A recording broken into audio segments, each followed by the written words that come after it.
Selamat pagi. Yes, ini komen keren ini dari user berapa itu ya. Kalau sakit degeneratif apakah boleh makan kacang-kacangan Pak Jess? Ya saya tidak merekomendasi ya.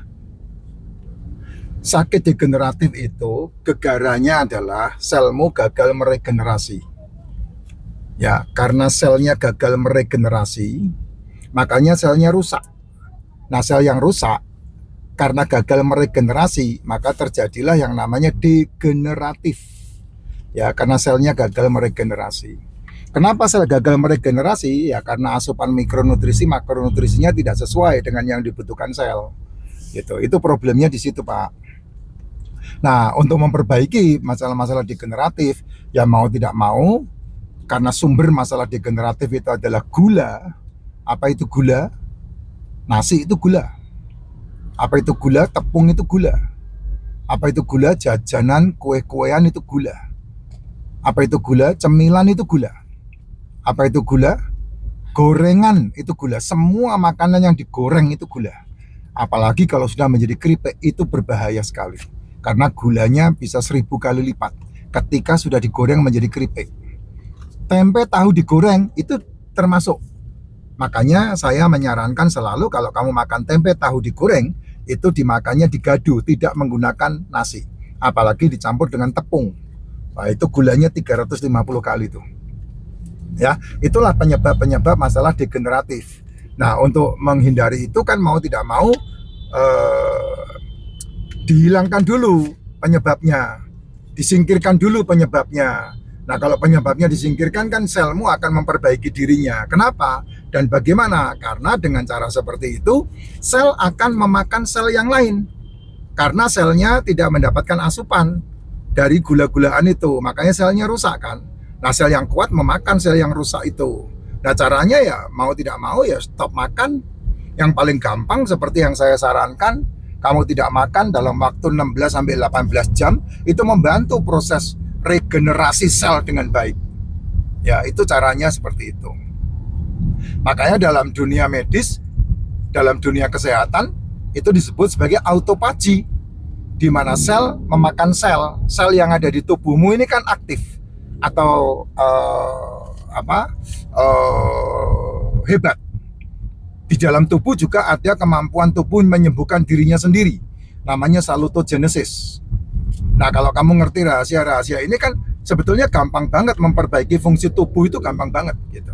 Nah, penyakit-penyakit degeneratif ini akan menjadi sebuah masalah kemudian hari karena masalahnya akan menjadi metabolik, mengganggu metabolik tubuh, mengganggu metabolisme sel tubuh. Metabolisme itu apa saja? Ya banyak banget. Makanya penyakitnya disebut sebagai penyakit-penyakit metabolik.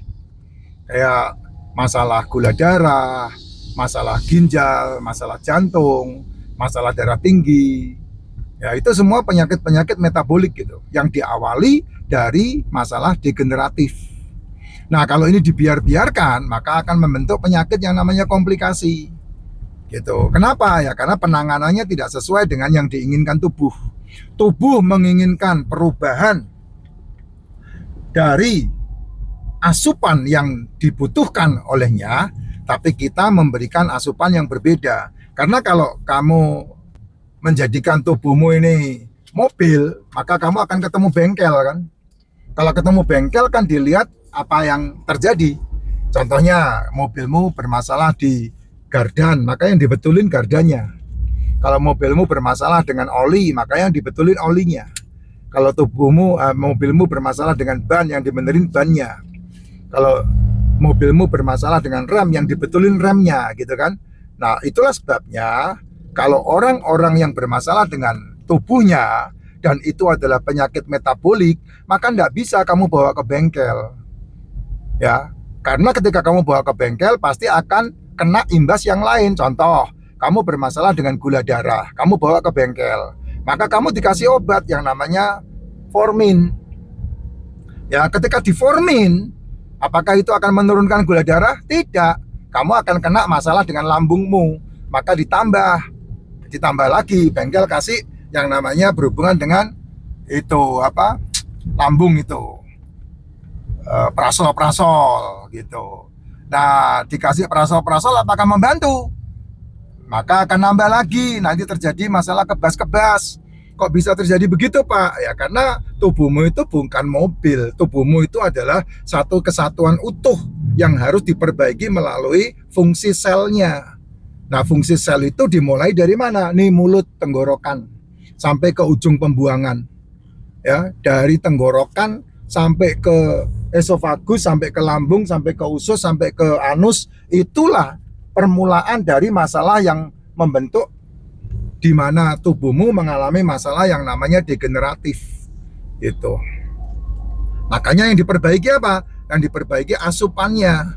Asupan yang diperbaiki akan membentuk likinya. Liki itu sehingga tidak terjadi kebocoran baik di tenggorokan, esofagus sama lambung dan termasuk ususnya. Gitu. Itu caranya seperti itu. Gitu. Ujung-ujungnya ketika kamu terusin, ya udah kebas, tambah kebas, tapi gula darahnya enggak turun juga. Nah, kena ke ginjal. Nah, kena ke ginjal terjadi komplikasi di situ. Nah, komplikasi itu akan menjadikan kolesterol menjadi kambing hitam. Akhirnya jantung yang dipermasalahkan. Makanya itu lingkaran setan kan, gula darah, ginjal, jantung, kolesterol itu kan lingkaran setan. Benar, itu lingkaran setan. Kamu boleh percaya, boleh tidak, itu hakmu. Ya, tapi dari segi apa yang saya alami dalam hidup saya sendiri, nah saya sudah memutuskan itu. Saya sudah memutuskan itu. Dan saya memperbaiki diri saya, sel-sel tubuh saya melalui asupan makan saya. Dan jadilah Effendi hari ini. Dan saya udah stop OBAT yang tadi saya sebutkan sejak tahun 2022. Gitu. Nah, caranya mau tidak mau, kalau saya sih dari tahun 2019, 2020, 2021, 2022, 3 tahun saya anti makan seperti yang Bapak sebutkan. Jadi saya hanya makan telur, ikan, daging, seafood, telur, ikan, daging, seafood selama 3 tahun itu. Nggak urusan mau mati, mau hidup, itu yang saya minum. Sampai akhirnya saya melihat tubuh saya sehat, jadi bangun tidur, minum racikan macin, jam 11 saya makan telur, jam 3, jam 4, jam 5 saya makan telur lagi, atau kadang ikan, atau kadang daging, atau kadang seafood. Dan kemudian malam saya stop makan. Apalagi zaman-zaman itu ya, saya paling senang malam itu mesti makan mie kuah, mie tek-tek, nasi goreng. Wah, itu enggak gampang nyetop itu, Pak. Beneran enggak gampang. Berat badan 114 turun sampai ke berapa itu waktu itu? 80, hampir 79 itu. Saya stop semua. Memang ya resiko ya, itu kan keputusan.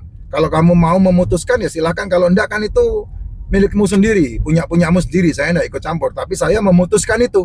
Sampai kemudian saya MCU yang terakhir, saya melihat semuanya membaik semuanya, maka saya putuskan untuk saya tidak minum OBAT lagi dan tidak membawa kemana-mana obat kecil itu tuh yang ditaruh di bawah lidah tuh. Yang katanya kalau masalahnya kumat langsung taruh di bawah lidah, itu sudah saya tidak bawa lagi sampai detik ini. Ya ini tanya busuk saya ini. Kecapean saya paling dikerokin. Dan vitalitasnya gila-gilaan, Jess. Bener. Saya keliling Pulau Jawa dari Jakarta sampai ke Bali. Nyetir sendiri. Berapa hari kita, Bro? 2 minggu ya? 2 minggu. Kamu bayangin tuh. Nyetir sendiri. Ini sama dia berdua aja. Kamu nyetir nggak, Bro? Ya, bisa nyetir tapi tidak dikasihnya. Tuh. Dia bisa nyetir. Ini lewat mana nih? Atas apa bawah nih? Atas. Dia nggak boleh nyetir. Dia princess dia. Nggak boleh ikut-ikutan nyetir. Duduk manis sama tidur kedip-kedip. Nah, itu dia. Ya. Gitu, Pak. Itu penjelasan saya panjang lebar tuh. Nanti ada orang yang ngatain saya pasti bacot ya, Pak, rak barbar gitu. Pasti ada orang ngatain saya seperti itu. Itu orang-orang bodoh yang nggak pernah mau maju dalam hidupnya. Nggak apa-apa buat saya. Ya, itu saya anggap seperti anjing menggonggong. Jangan terlalu nampak kalau anjing menggonggong. Angin yang tak tahu wus gitu aja. Ya, kamu berdiri di sampingnya wus, udah itu aja udah. Langsung lewat, nggak usah dipusingkan. Tapi buat orang yang mau mendengar, acungin jempol. Kamu sudah mendapatkan input informasi yang luar biasa dari bacot saya. Just ya. Oke, gitu ya, Pak. Jangan mau kena masalah degeneratif. Kasih makan selmu yang kenyang dengan nutrisi mikro dan makro yang baik. terutama minum racikan Mak Jin.